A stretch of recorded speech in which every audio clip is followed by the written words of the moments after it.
hinahanap mo na di ba? Tsaka sinabi rin sa akin actually, yung tita ko nag-advise sa akin na mag-nurse ako. Sabi niya sa akin, okay, mamili ka. Kung boss ka, parang buong araw mo, kailangan mo ilaan. Pero syempre, mare-reward ka. Kumbaga 24/7 ka, boss ka. Ngayon, kapag empleyado ka naman, edi parang 8 hours ka lang, time in, time out ka lang. Konti daw ang responsibilidad mo. Kumbaga, hindi mo responsibilidad yung buong kumpanya. Pero konti lang din yung kita mo.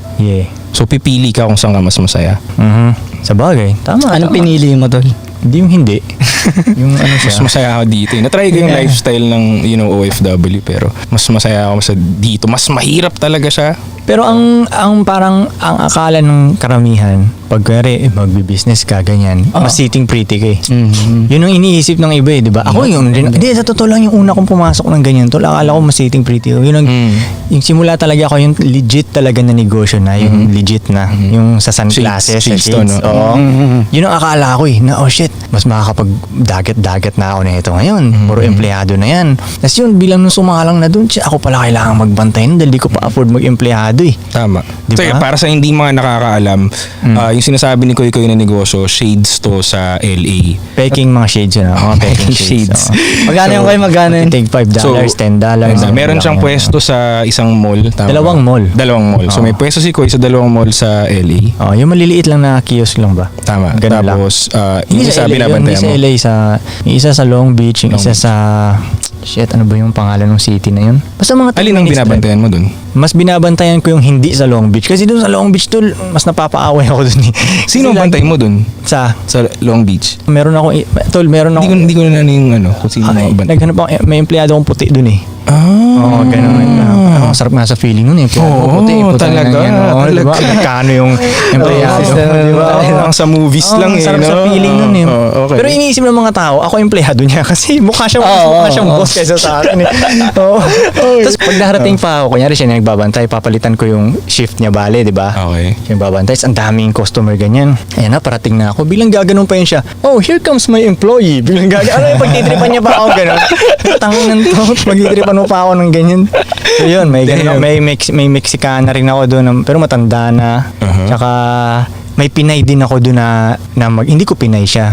Gets. Pero yun yung magandang Pinay na si men. Basta si Christine yung pangalan nun eh, tol. Shoutout sa'yo, bro. Ang kulit ng history kong yun. Kung alam ko lang talaga yung game dati nung tol, yayaman talaga kami nun ni Christine, tol eh. Kasi nung bata pa lang, ganun pa lang edad niya, tol, marunong na siya magpagalaw ng mga lalaki. Alam niya paano gamitin yung beauty niya eh. Ganun, nagbabantay lang ako sa tindahan kong yun. Sa kabilang street, nakaupo siya dun sa isang tindahan din na ganun, nagtitinda ng mga cellphone gadgets ata. Pag tingin ko ganun, oh shit, may tsura to ah. Tapos yung tingin niya agad sa akin, parang, alam mo yung... choosing signal parang ganun na siya. Tapos, napapunta ako sa area yun. Tapos yung tinanong niya na parang, ikaw ba may-ari niya? Ganyan. Sabi ko, yeah, ganyan. Tapos sabi niya, naghahanap ka ba ng employee, gano'n? Tapos ako ayaw ko pa siyang kuha employee kasi may itsura siya eh. Kung may itsurang babae, alam mo, late lagi yan. Hindi mo mapasok, diba, tol? Parang gano'n yan eh. So parang nagdadalawang isip ako dito, kukuhain ko ba to? Pero maganda talaga. Nagtagal siya, nagtagal. Medyo nagtagal din siya, malaking tulong rin siya sa akin kasi nung kinuha ko na siya empleyado, tapos Cebuana pa siya, nalaman kong Bisaya, so naging mas close kami. Tapos, tol, maganda talaga siya. Nung nilagay ko na siya dun sa shades ko, tol, tumaas talaga yung sales ko. Nagbibilihan talaga sa kanya. Tol, humihinto yung mga yung fire truck, yung mga ganun. Minsan mag-park silang ganun para bumili lang. Para nakikita nila, oh, maganda to ah. So bibili yung mga bombero dun sa kanya. Grabe, no? Daming bumibili sa kanya talaga. Yun nga lang, bigla siyang mag-aano na parang, hindi ako makapasok ngayon. Ang dami niyang may side hustle yun, tol. Hindi, ewan ko kung anong mga side hustle niya. Pero tol, alam niya talaga gumamit ng itsura niya kasi kunyari minsan uuwi siya, hindi siya, wala naman sasakyan yun siya eh. Mag-ano lang siya sa cellphone niya, maghahanap siya ganun. Bilang mamaya may dumarating na Jaguar na sasakyan, susunduin siya. Sabi ko, Tin, sino yan? Ride ko yan, ganyan. Naghanap lang siya sa cellphone, marunong talaga siya. Tol, may ilang tropa na ako ng mga nabiktima na, alam mo yun, dinaladala siya sa mall, sinaping niya siguro, gano'n. Basta gano'n yung team namin, dati pa lang, kaming dalawa. Teka, paano kayo nagkahiwalay nito? Ano nangyari na umuwi ka dito? Nagsara ka o ano?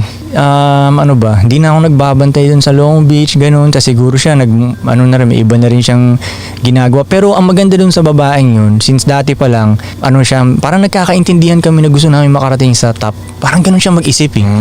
Dapat pala, papakita ko sa iyo yung parang love letter no na sinulat niya sa akin. Yung uuwi na ako ng Pilipinas, nag-ano siya ng mga picture ganyan. Shit, may asawa na yung batang yun. Baka marinig tong asawa niya. Nagbigyan niya ako ng papel. Baka mag-away yan doon. Binigyan niya ako nag-print siya ng papel. May mga picture siyang ganyan. Tapos mayroon siyang sulat ng love letter niyang gano'n na, hi, ganyan, see you in the Philippines was, parang makarating tayo dapat sa top, gano'n. I love you, gano'n, I'm gonna miss you, gano'n yung namin eh. Minsan parang minimission ako nun, pero ayokong kagatin dahil Hanggang ngayon? hindi, nandun pa ako. Parang ayokong mawala yung relationship namin na Empleyado siya. hustling na gano'n. Yes. Diba? Parang gano'n. Kasi dati, Mas importante yun eh. ha? Mas importante yung Oo, relationship parang, na yun. pero tol, bisin mo lahat ng tropa ko tol crush siya. Oo, crush siya. So, mission nila yun. Tapos, iimbitahan niya ako sa bahay niya, sundun siya, hindi siya mag-bra, gano'n. Tapos parang maglapit-lapit siya, gano'n. Basta, mararama mo naman na, Yes, di ba? Pero, attracted siya. kahit kailan hindi ko kinagat yun siya, o ano man, dahil, pero, pag magme-message pa rin yun siya sa akin sa IG tol. Nagme-message yun siya sa akin sa IG. So, yun nga. Parang pag naisip ko lang, kung alam ko, ewan ko, ayoko na siyang guluhin ngayon dahil may pamilya na siya eh. Pero Lalo na alam mo na yung game alam na ko yun. may anak na siguro siya. Pero kung baga, kung yari, kung wala pa siyang pamilya, Pwede pa. alam ko na kung anong gagawin. Dati hindi ko alam anong gagawin sa beauty mo eh. Ngayon, alam ko na Talagang ang gagawin. makakapunta kayo sa top Oo, ng makakarating tayo sa top. Sa ganyan Mas ka mabilis. mag-isip. Oo, gets mo yung game. Man, yun, man. Yeah, shout out kay Christine. Hindi ka na ba magitin yung So, mas mahirap nga ang lifestyle mo noon na negosyante ka na kaysa nung empleyado ka. Tama? Yun yung tanong kanina. lifestyle, mas mahirap. Hindi, yung sa empleyado ako nahihirapan tol eh. Okay. Mas maraming oras lang dun sa negosyante. Pero yung mahirap, Aha. mas sa bagay, hindi naman sa abot sa dami ng oras yan eh. Pag gusto mong ginagawa, hindi siya mahirap eh. Kaya mo naman, kaya ayoko yung naging empleyado ako dahil hindi ko trip talaga eh. Yeah. Hindi ko trip eh. Tapos, lagi kang pang pagalitan ng boss mo. Yun, di ka nagigess mo. Pero yun, isa pa yun eh. Kung empleyado ka tapos ayaw mo talaga maging boss, masaya ka sa magiging empleyado, humanap ka ng magandang employer. Yeah, kung saan mo gusto magtrabaho talaga. Yes. Pero kailangan, Oo. yung skill mo din, mamamatch mo. Oo, na may karapatan kang mamili. You know, beggars can't be choosy.